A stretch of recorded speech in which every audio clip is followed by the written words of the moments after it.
Assalamualaikum warahmatullahi wabarakatuh. Halo teman-teman sekalian, para mahasiswa, rekan pendidik, dan para pemerhati bahasa dimanapun berada. Teman-teman sekalian, balik lagi nih teman-teman. Saya senang sekali Aceh Nasir bisa kembali hadir pada serial video kita ini. Teman-teman sekalian, pada serial ini kita akan mengkaji salah satu topik bahasan dalam psikolinguistik. Kita akan mengangkat sekedar pengantar pada kajian psikolinguistik teman-teman sekalian, ya. Atau kita spesifikkan saja hakikat dan ruang lingkup psikolinguistik.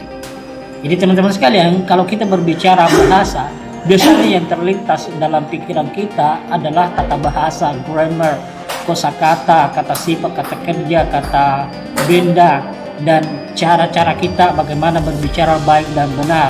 Tapi pernah nggak sih kita bertanya bagaimana sebenarnya seorang individu atau manusia itu memahami bahasa, atau bagaimana seorang individu itu memperoleh bahasa, memproduksi bahasa, atau mempersepsi bahasa. Nah, teman-teman sekalian, inilah yang disinilah akhirnya psikolinguistik hadir sebagai jembatan untuk menjembatani antara bahasa dan pikiran, teman-teman sekalian. Ya. Jadi sebenarnya psikolinguistik ini merupakan salah satu bidang ilmu yang menarik, yang merupakan cabang ilmu dari linguistik, karena ini menggambarkan dua disiplin ilmu. Jadi ini sangat menarik karena menggambarkan menggabungkan dua disiplin ilmu, yaitu linguistik, yang mana linguistik ini merupakan kajian atau ilmu yang membahas atau yang mengkaji tentang bahasa secara ilmiah, dan psikologi ini adalah mempelajari proses mental manusia. Ketika keduanya digabungkan, lahirlah satu kajian mandiri, yaitu digabungkan kajian bagaimana bahasa sebenarnya itu diproses, dipahami, diperoleh atau diproses oleh manusia. Nah, teman-teman sekalian, di era kontemporer seperti saat sekarang ini, di era teknologi, psikolinguistik itu berkembang pesat teman-teman sekalian, apalagi dengan dukungan teknologi seperti neuroimaging dan kecerdasan buatan seperti yang kita sering gunakan, kecerdasan buatan Gemini, GPT, DeepSeek, dan lain sebagainya. Nah, hal ini membuat kajian psikolinguistik tidak hanya relevan untuk kajian linguistik dan psikologi saja, tetapi juga dalam dunia pendidikan, teknologi, bahkan komunikasi digital. Kita lihat poin pertama teman-teman, hakikat psikolinguistik. Jadi secara sederhana, psikolinguistik ini bisa diartikan sebagai ilmu yang mempelajari hubungan antara bahasa dan proses mental manusia. Jadi kita akan lihat menurut salah satu ahli ini, menurut Fall 2003, psikolinguistik ini adalah studi tentang mekanisme mental yang memungkinkan seorang individu atau manusia itu menggunakan bahasa. Artinya fokusnya bukan hanya pada apa yang kita katakan, tetapi juga bagaimana kita bisa mengatakan dan memahami sesuatu, bagaimana kita bisa memahami ujaran orang lain, dan bagaimana kita bisa memproduksi bahasa di dalam pikiran kita. Jadi hakikat utama psikolinguistik itu mencakup beberapa hal.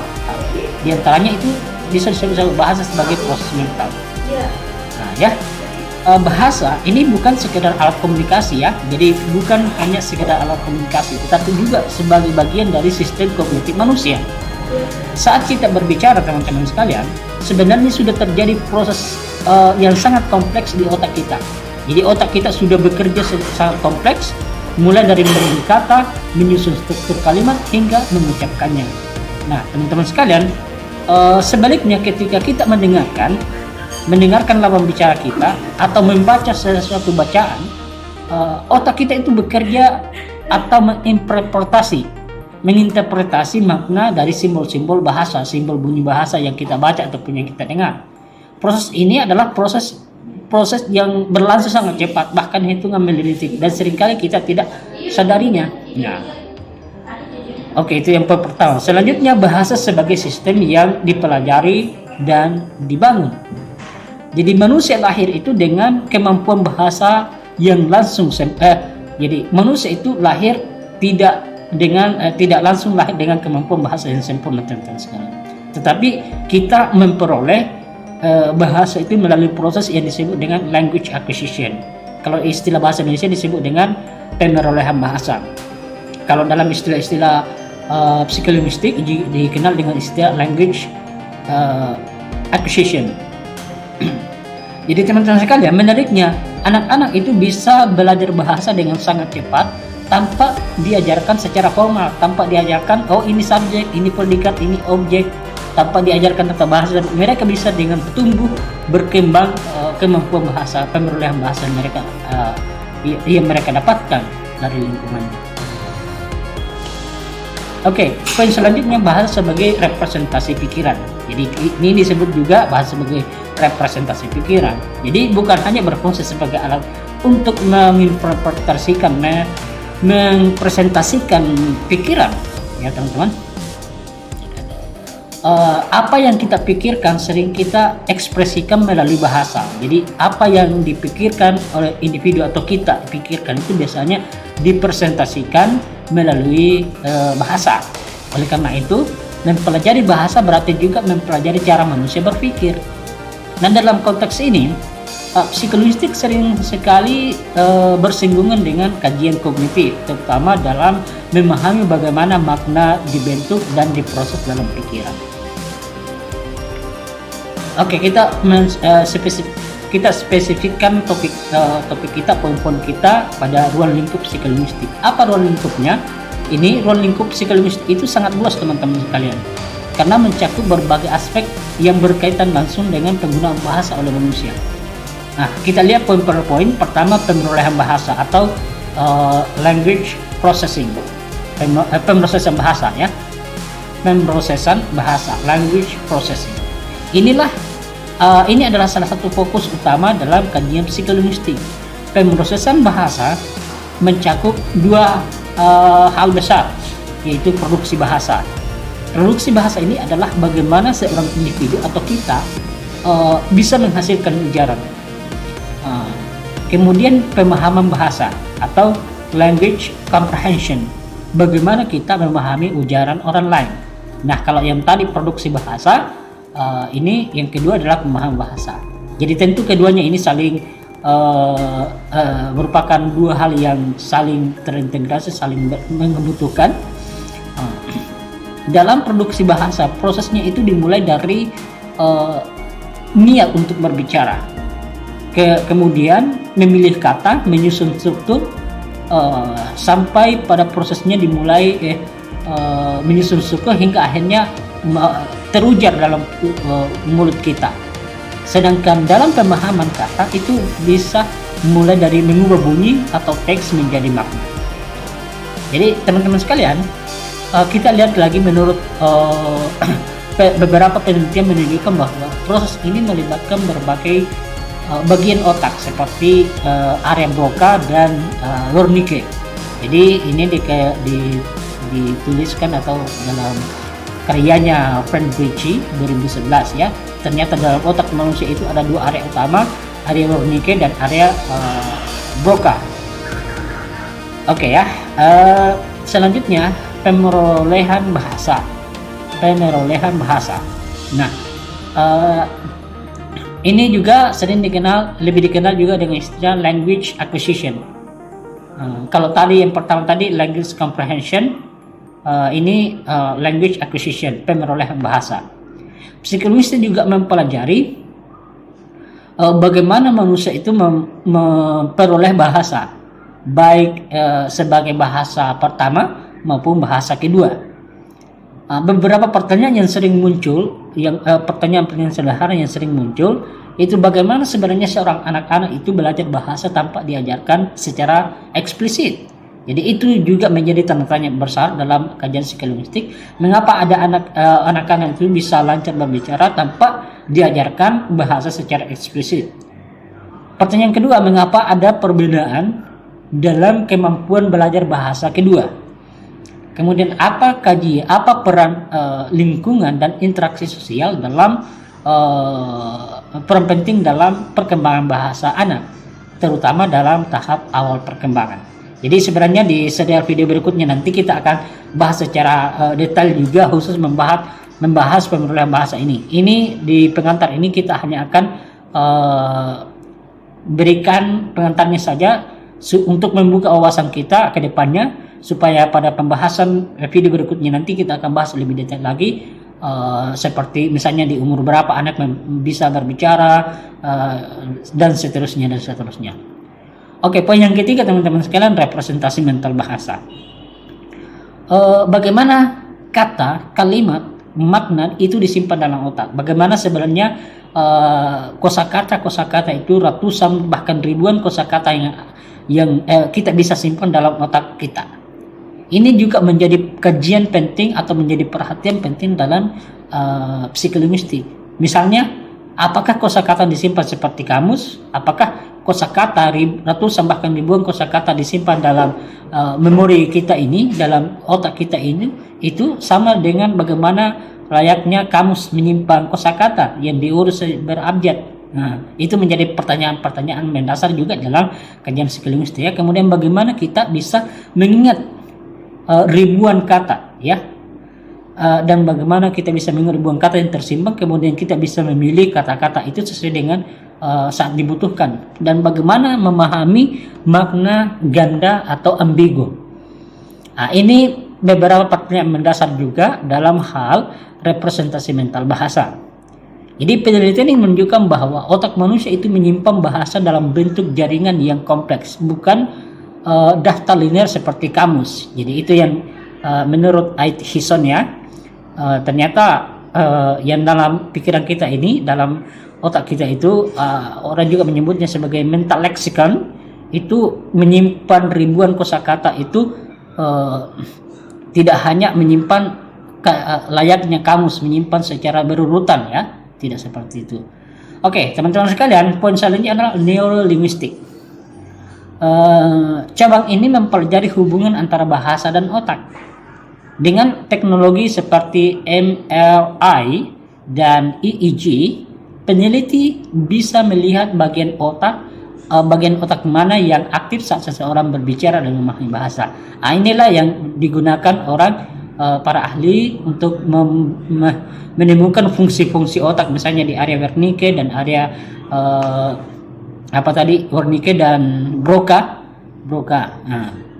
Nah, ke neurolinguistik juga ini mempelajari gangguan bahasa. Jadi misalnya kalau ada otak yang mengalami gangguan, itu bisa berakibat fatal atau bisa menjadi gangguan seperti afasia, kesulitan berbicara akibat kerusakan otak.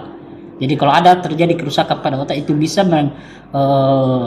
mengganggu proses cara berbicara seseorang, cara berbahasa seseorang. Kemudian bisa juga disleksia, kesulitan membaca.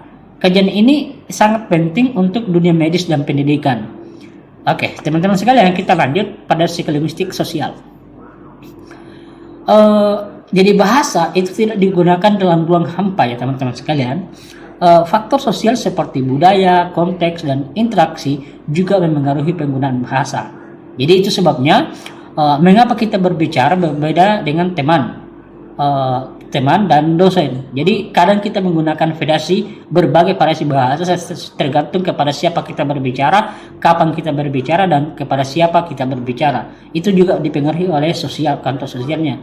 Misalnya seorang mahasiswa ketika bertanya kepada temannya, ketika ngobrol dengan teman-temannya, tentu gaya bahasa yang digunakan pasti berbeda ketika berbicara dengan dosennya misalnya, atau berbicara dengan camat, berbicara dengan orang lain. Itu yang disebut dengan bisa merupakan bagian dari pengaruh sosial ya. Dan itu dibahas lebih detail dalam satu disiplin ilmu juga yang disebut dengan sosiolinguistik. Jadi bagaimana bahasa memengaruhi identitas sosial ya? Ini menunjukkan bahwa psikolinguistik juga berkaitan dengan sosiolinguistik. Jadi ada kaitannya juga dengan sosiolinguistik ya teman-teman. Oke, selanjutnya psikolinguistik kontemporer, arah perkembangan. Jadi kita akan bahas juga poin ini, psikolinguistik kontemporer, bagaimana arah perkembangannya di era seperti saat sekarang ini, di era serba dunia teknologi yang begitu canggih. Psikolinguistik tidak lagi hanya berbasis teori, tetapi juga didukung oleh teknologi yang canggih.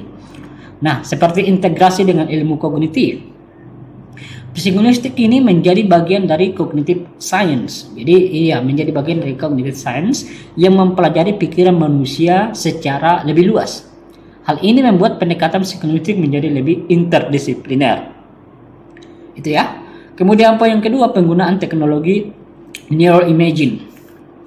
Nah, dengan teknologi seperti fMRI, peneliti bisa melihat aktivitas otak secara real time saat proses bahasa berlangsung. Nah, ini dapat membantu kita memahami proses yang sebelumnya hanya bisa diduga-duga. Jadi kalau yang sebelumnya hanya bisa diduga, oh ini kinerja otak seperti ini. Tapi dengan menggunakan alat teknologi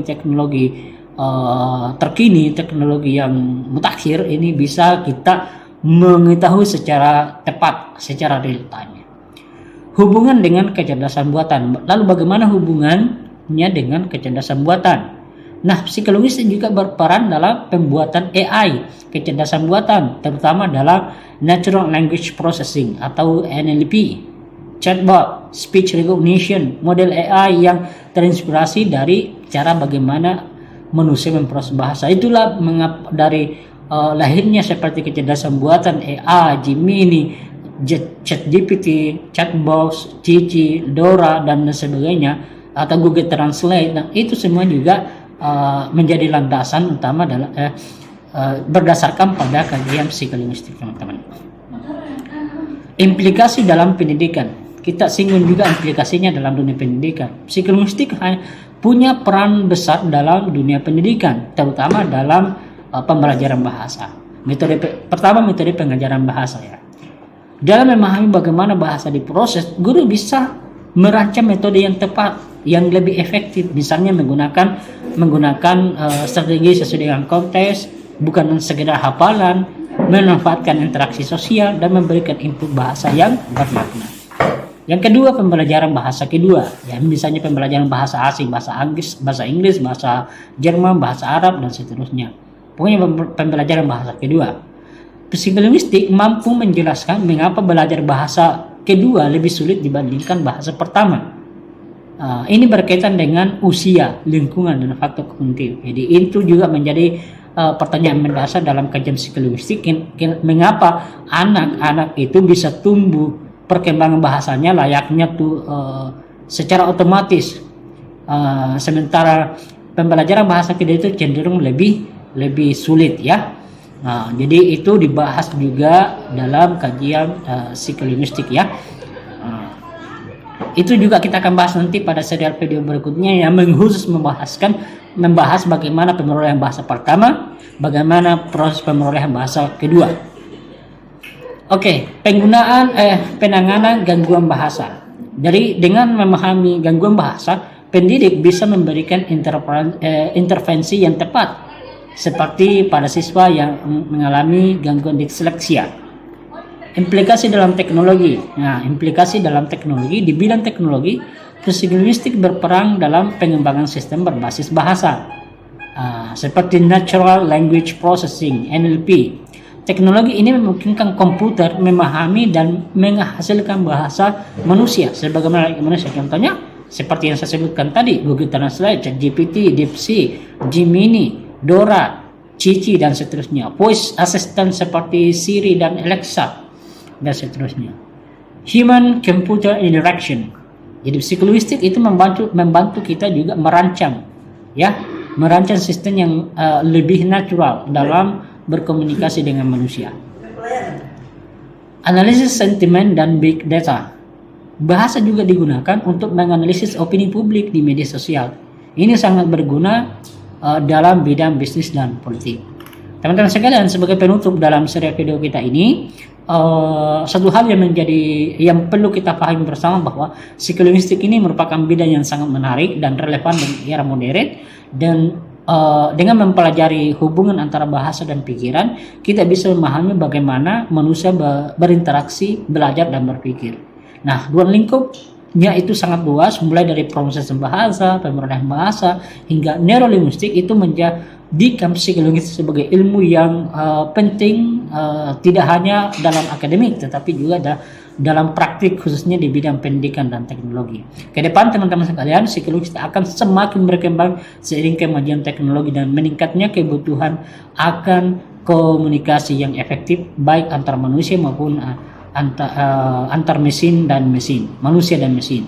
Teman-teman sekalian, semoga serial video kita ini bisa menambah wawasan kita khususnya dalam kajian psikolinguistik. Teman-teman sekalian, sampai jumpa di serial berikutnya. Assalamualaikum warahmatullahi wabarakatuh.